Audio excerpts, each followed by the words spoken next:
Enfin man vraiment dégg naa ko nii rek ci à travers le média mais gisaguma trace bu dugg fii ci chambre de métier bu wone loolu actuellement. Mais nag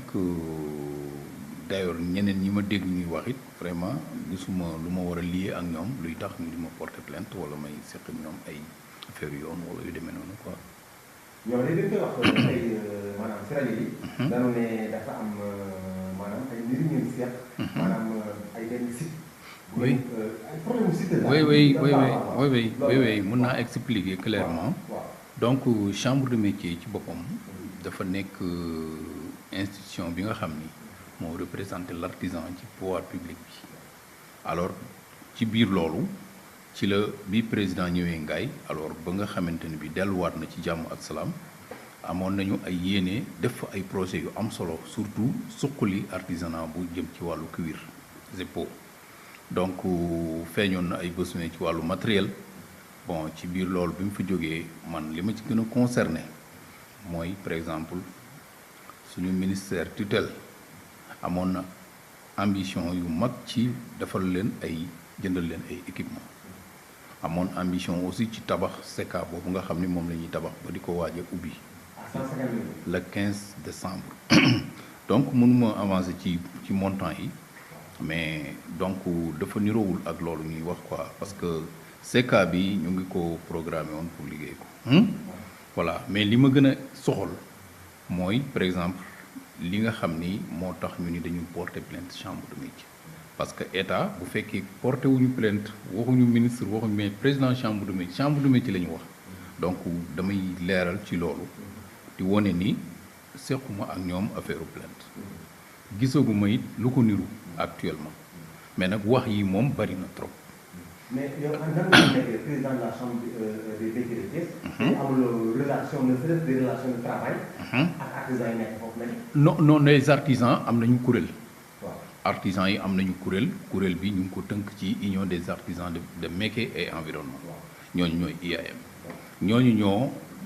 feeñaloon bëgg-bëggu ay équipement ci Ngaye ci wàllu cuir et peau.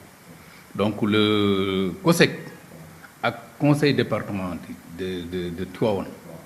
ñoom ñoo waxoon ni naa leen jàppale pour ñu équiper artisans yooyu mais ci wàllu étude de besoin bi nga xam war nañ ko def ñoom ci seen bopp mënuñu ko defar voilà bi ñu ko mënul defar nag saisir nañ ma man ci woowa ma war leen defaral benn étude présenter leen ay équipements yi ñu mën a présenter pour benn équipe pour maanaam benn atelier cordonnier ma sélectionné leen équipement présenté leen ko ñoom ñu validé ko ci le 18 décembre 2015 ci la ñu validé programme boobu maanaam liste boobu ma leen présenté ci jour boobu lañ ko validé ci biir gàmmu Tiwaawoon la période boobu. alors bi ñu defee loolu fournisseur bi ci boppam jënd na équipement bi indil nañ leen ko yóbbul nañ leen ko ci fi nga xamante ne bii foofu lañ ko war a yóbbu keroog bi ñuy valider équipement bi wax nañ ni amuñu fuñ ko def mais bu ñëwee mën nañ ko def ci maison de l'outil donc keroog nag bi ñu jëndee matériel bi ba nga xam ni fournisseur bi jënd na ko ba indi ko Sénégal alors ñu wàcce ji ko foofu ci maison de l'outil bi ñoom ñëpp àndandoo nañu ak le président UAM le représentant conseil département ak le représentant du maire du Mékhé ak le représentant de l'ANAMO ak la chambre de métier taxaw nañu ak fournisseur bi réceptionné équipement boobu bi ñu ko réceptionné ba pare nag delluwaat nañ fa remonter leen ko ci boobu ci ay kees la dellu nañ fa remonter leen ko ba yëpp taxaw muy li conforme ak li nga xam moom la ñu validé woon ñu war ko jënd boobu laa ci pare vraiment donc déggaatuma ci leneen ba temps yële passé ma dégg ñu ni bind nañu saisir nañu officiellement le ministre de l'artisanat pour di contester bon ñooñu nag may dégg ñuy wax saisir nañ ma plusieurs fois waa MAVI mouvement de l'alerte pour les veiller pour l'artisan les intérêts du Mékhé ñooñu nag ñoom vraiment au moins ñoom benn relation au moins ñoom tam affaire parce que kuréel bi de début à la fin ci seen tour déggoo ci artisanat man artisanat bi laa représenté lii tam c'est l'état chambre de métier état la du ab institution privée du ab association du ab CIE chambre de métier moo représenté artisans yi sa artisans yi la am mission pour taxawu leen ñoom la am mission pour wax ak ñoom ci yenn réunions yi ñoom la am mission pour appuyer leen encadrer leen ñu ngi ci loolu donc li nga xam ne nag mooy le président IAM ak waa IAM ñoom ñooy kuréel gi nga xam ni artisanat bi moom la reconnaître pour jëflante ak ñoom officiellement. waaw loolu moom vraiment. waaw parce que non parce que Mavi ñi ma gis ñuy wax ci Mavi ki nga xam ni moom moo ci wax lu bari même bu dee ni artisan la jàpp mu ko artisan ma parce que amul carte professionnelle figuré wul fii ci répertoire u chambre de métier muy benn mooy le porte-parole bi nga xam moo doon wax en français kooku moom réperté wuñ ko fii xam nañu it moom mu ngi liggéey ci beneen service boo xam du artisanat voilà léegi nag ngaay ci boppam moo nekk loo xam ni kuréelu artisanat bi dafa taxaw benn taxawaay boo xam les intellectuels yi nga xam dañu dëkk ngaay dañu ñëw greffé wu entouré waa les artisans ba fàtt leen ba nga xam ni ñoom sax seen tutelle sax dañuy dugg ci seen diggante ak ñoom ça c'est très grave donc te loolu tam moo tax ñun ñu xam loolu donc moo tax ñun kuréel boobu bu ñu doon veillé ci intérêts artisans de Mékhé daañu leen impliqué mais ci seen bopp moo leen tax a jóg ñun artisans yi la ñuy défendre seen i intérêt la ñuy défendre loolu moo ñu fi tax a jóg loolu tax ñu créé chambre de métier surtout. oui parce que ñooñu duñu mus a nekk suñuy interlocuteur waaw non ñooñu duñu mus a nekk suñuy interlocuteur ñun daal artisans yi les artisans des cuirs ak yeneen kuréel ya fa nekk les métal ñi nga xam ne ñooy brodeuses à la main ñoo ñëpp ay artisans yu les vannières ñi nga xam dañuy ràbb ñoo ñëpp ay artisans la ñoo ñëpp am nañu accès fii ci chambre de métier mën nañ fi wax seen soxla gunge nañ leen ci côté yëpp bi may dem Turquie Mavi boobu yóbbaale naa ci ñaar UAM bi may dem Turquie yóbbaale naa ñaari artisans ci biir UAM yeneen programme yu ma am fii ci foire wala muy foire internationale de Dakar wala lu mën a doon dimbali naa leen ñu yóbbaale leen ñu dem parce que ñooñu dama taxaw ci seen promotion mais nag le Mavi moom dama leen xamul vraiment maa ñoom benn relation.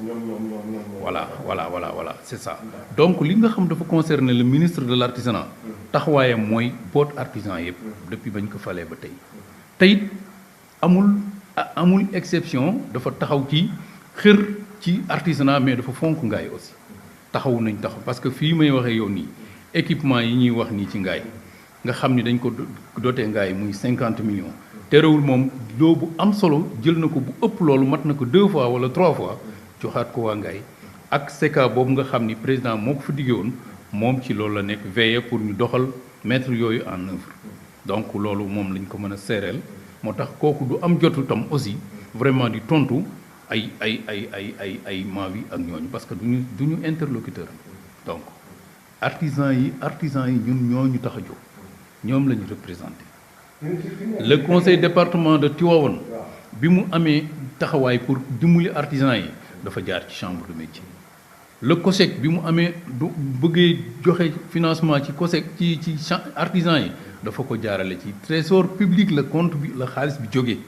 compte COSEC dugg compte chambre de métier trésor public bi ñu demee nag ba nga xam ne ñoom jox nañ leen matériel ba pare au lieu que ñu jënd 54 lots yi ñu waroon jënd wax nañ ni ñoom dañu bëgg ñu may leen un montant de 5 millions boo xam dañ ko ciy dugal en liquide nga xam dañ koy jëndee matière première loolu tam bi ñu ko demandé sollicité ko wax nañ leen def leen seen étude de besoin li ngeen bëgg ci matière première su boobaa ñun daañu ko soumettre ñi nga xam ne ñoom lañ ko séqal suñu ko nangoo ñu livrer 5 millions bi pour yéen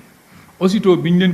leen consulté tam ñu ne d'accord rafetlu nañ ko ñun dañu wax ni amatuñ benn problème 5 millions bi mu ngi woon suñu compte bu ñu joxee étude de besoin bi ñun daañu leen jox xaalis bi ñu jëndee ko matériel ñoom nag ñun nañ leen jox liquidité donc boo xam bi du ànd ak benn facture proforma bu ñuy permettre ñu mën a suivre xaalis boobu traçabilité bi loolu moo tax ñu ni leen alors il faut ñu jox ñu ko donc bi loolu amee tim wax ji commencé bari tam ak chambre de métier ni mu demee ba ñu jox confiance bi kii comment dirais-je conseil département de Tivaouane ñun accepté nañu virer xaalis bi ci compte conseil département ba virer nañ fa 5 millions donc mu ngi ci loxo madame la présidente moom itam lenn rek la demandé waxtu wuñ ko soxlaa mu jox leen ko mais lu ñu ko mën di joxe il faut que ñu def benn liste de besoins benn liste de oui il faut ñu joxe benn facture pro forma au moins xaalis bi moomuñu ko état bi moo ko moom ñoom itam amuñu contrepartie bu ñu leen laaj ci xaalis bi amuñu itam benn échéance bu ñu leen wax ni nañ ko ci fay xaalis bi fonds la boo xam ne dañ leen ko may ci ndigalu président de la république voilà donc président tam engagement yooyu la jëloon ak ñoom ñun ñu ngi continuer di jéem a mettre en œuvre li nga xam ni moom la waxoon ak ñoom d'ici 15 décembre daañu ubbi CECA boobu nga xam ni vitrine moderne lay doon première vitrine moderne lay doon ci objet artisanat yi nga xam ni c'est des objets qualité. Au Sénégal wala en Afrique? Ah non, au Sénégal, oui, c'est ça, merci.